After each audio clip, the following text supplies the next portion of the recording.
దయచేసి చాలా మంది నిలబడి ఉన్నారు. టెంట్ బయట కూడా చాలా మంది ఉన్నారు. దయచేసి వాళ్ళందరినీ లోపలికి అనుమతించాల్సిందిగా పోలీసులను కోరుతా ఉన్నాను.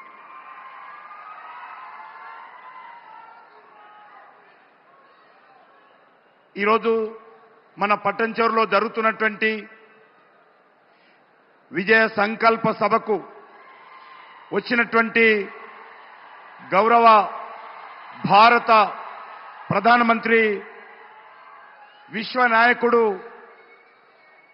శ్రీ నరేంద్ర మోడీ గారికి తెలంగాణ ప్రజల తరఫున, తెలంగాణ భారతీయ జనతా పార్టీ తరఫున హృదయపూర్వకమైనటువంటి స్వాగతం పలుకుతా ఉన్నాను. గత 10 సంవత్సరాలుగా తెలంగాణ అభివృద్ధి కోసము నరేంద్ర మోడీ గారి నాయకత్వంలో ఎంతో అంకిత భావంతో, చిత్తశుద్ధితో కేంద్ర ప్రభుత్వం పనిచేసిందనే విషయాన్ని మరొకసారి నేను పునరుద్ఘాటిస్తా ఉన్నాను. నరేంద్ర మోడీ గారు తెలంగాణలో అనేక రకాల అభివృద్ధి కార్యక్రమాలు చేపట్టడం జరిగింది.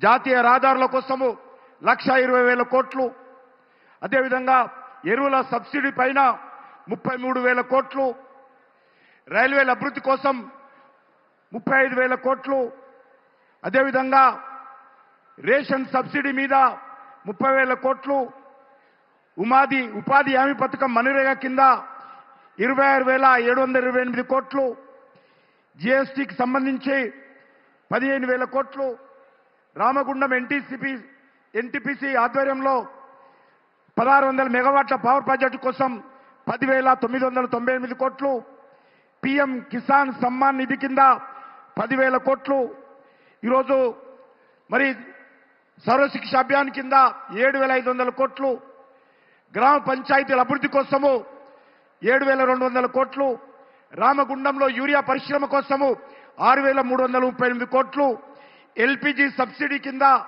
5,859 కోట్లు, హెల్త్ మిషన్ కింద 5,550 కోట్లు, ఈ రకంగా ప్రధానమంత్రి కేంద్రీయ విశ్వవిద్యాలయాల కోసము 4,500 కోట్లు, స్వచ్ఛ భారత్లో కింద 3,745 కోట్లు, ఈ రకంగా అనేక కార్యక్రమాలు కేంద్ర ప్రభుత్వము ఈ యొక్క తెలంగాణ రాష్ట్రానికి ఇవ్వడం జరిగింది.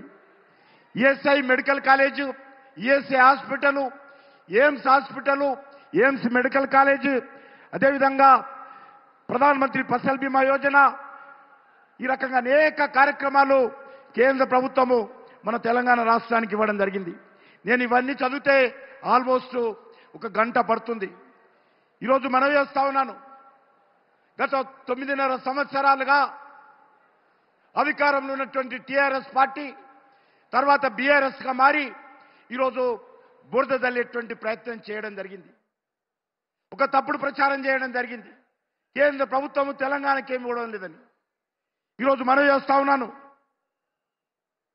టీఆర్ఎస్ పార్టీ స్థానంలో ఈరోజు కాంగ్రెస్ పార్టీ అధికారంలోకి వచ్చింది.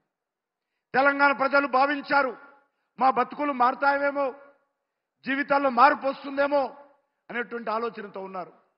కానీ ఈరోజు తెలంగాణలో ఏ రకమైనటువంటి మార్పు కనిపించడం లేదు.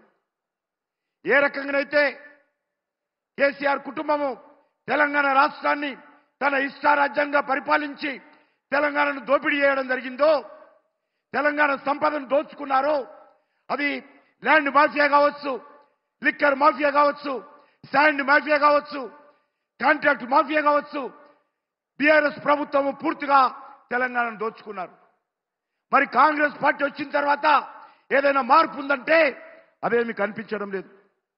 ఆ రోజు కేసీఆర్ కుటుంబం అవినీతికి పాల్పడితే 1,000 కోట్ల రూపాయలు దోపిడీ చేస్తే ఈరోజు కాంగ్రెస్ పార్టీ అధికారంలోకి వచ్చినటువంటి ఈ 100 రోజుల్లోనే మరి రాహుల్ గాంధీ ట్యాక్స్ పేరు మీద మనం ఓటేసిన పాపానికి దేశమంతా కాంగ్రెస్ పార్టీ రానున్నటువంటి పార్లమెంట్ ఎన్నికల కోసము తెలంగాణలో ఉన్నటువంటి రియల్ ఎస్టేట్ వ్యాపారస్తుల పైన, బిల్డర్స్ పైన, కాంట్రాక్టర్ల పైన, కంపెనీల దగ్గర బెదిరించి ఈరోజు కాంగ్రెస్ పార్టీ పెద్ద ఎత్తున రాహుల్ గాంధీ ట్యాక్స్ వసూలు చేస్తున్నటువంటి విషయాన్ని మనం చేస్తా ఉన్నాను. అందుకే ఈరోజు ఈ 2 పార్టీలు కుటుంబ పార్టీలే, ఈ 2 పార్టీలు అవినీతి పార్టీలే, 2 పార్టీల డిఎన్ఏ ఒకటే. దీనికి తోడు కలిసింది ఎంఐఎం పార్టీ. ఈరోజు ఈ కాంగ్రెస్ పార్టీ కానీ బీఆర్ఎస్ పార్టీ కానీ ఎంఐఎం కొమ్ము కాసేటువంటి పార్టీలే. కుహన లౌకికవాదంతో ఓటు బ్యాంక్ రాజకీయాలతో ఈ యొక్క 3 పార్టీలు కూడా తెలంగాణ ప్రజలను గత అనేక సంవత్సరాలుగా దోచుకున్న విషయం మనం చేస్తా ఉన్నాను. 10 సంవత్సరాల క్రితం కాంగ్రెస్ పార్టీ అధికారంలో ఉంది, మళ్ళీ ఈ మధ్యలో అధికారంలోకి వచ్చింది. ఎందుకు మనం చేస్తా ఉన్నానంటే వీళ్ళందరూ కూడా ఎప్పుడో ఒకసారి కలిసిన పార్టీలే, కలిసి కాపురం చేసినటువంటి పార్టీలే, కలిసి ఎన్నికల్లో పోటీ చేసినటువంటి పార్టీలే, కలిసి అధికారాన్ని పంచుకున్నటువంటి పార్టీలే. ఈ 2 పార్టీలకు తేడా లేదు, దొందే. ఈ యొక్క ఒకే తానుముక్కలు ఈ యొక్క పార్టీలు.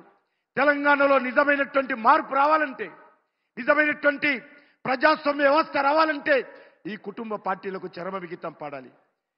టీఆర్ఎస్ పార్టీ కేసీఆర్ తన కొడుకును ముఖ్యమంత్రి చేయాలని చూస్తారు. కాంగ్రెస్ పార్టీ రాహుల్ గాంధీని ప్రధానమంత్రి చేయాలని చూస్తారు. కానీ ఒక్క భారతీయ జనతా పార్టీ మాత్రమే ప్రజల కోసం పనిచేసేటువంటి పార్టీ, దేశం కోసం పనిచేసేటువంటి పార్టీ, దేశ అభివృద్ధి కోసం పనిచేసేటువంటి పార్టీ. కాబట్టి మీ అందరూ కోరుతా ఉన్నాను, ఈరోజు దేశంలో నరేంద్ర మోడీ గారి నాయకత్వంలో 3వసారి హ్యాట్రిక్ ప్రధానమంత్రిగా ఈరోజు దేశ ప్రజల ముందు రాబోతా ఉన్నారు.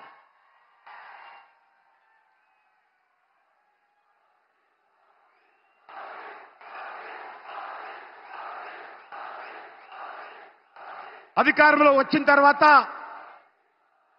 నరేంద్ర మోడీ గారు మాట తప్పలేదు, మడమ తిప్పలేదు.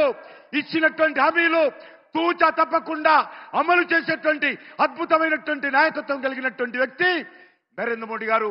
మోడీ గారి గ్యారంటీ ఇచ్చారంటే ఖచ్చితంగా అది జరిగి తీరుతుందని ఈరోజు భారతదేశమే కాదు ప్రపంచమంతా కూడా ఈరోజు నరేంద్ర మోడీ గారి నాయకత్వం పట్ల చూస్తా ఉన్నారు. అందుకే మనం చేస్తా ఉన్నాను, మనమందరం కూడా ఈరోజు ఈ యొక్క తెలంగాణ రాష్ట్రంలో కూడా తెలంగాణ ప్రజలను కోరుతా ఉన్నాను, 17కు 17 సీట్లు నరేంద్ర మోడీ గారి నాయకత్వంలో భారతీయ జనతా పార్టీ గెలవాలి. ఫిర్ ఏక్ బార్ అందరూ లేచి నా చెప్పాలి, ఫిర్ ఏక్ బార్, ఫిర్ ఏక్ బార్, ఫిర్ ఏక్ బార్, अब की बार 400 पार, अब की बार మా కుటుంబ సభ్యుడే మీరు అనాలి. మోడీ మా కుటుంబ సభ్యుడే, మోడీ మోడీ మోడీ మేరా మోడీ మేరా పరివార్, మేరా మోడీ మేరా మోడీ మేరా మోడీ మేరా మోడీ. భారత్ మాతా కీ జై శ్రీరామ్. 2 చేతులు కూడా ఎత్తి మాట్లాడి జై శ్రీరామ్, జై శ్రీరామ్.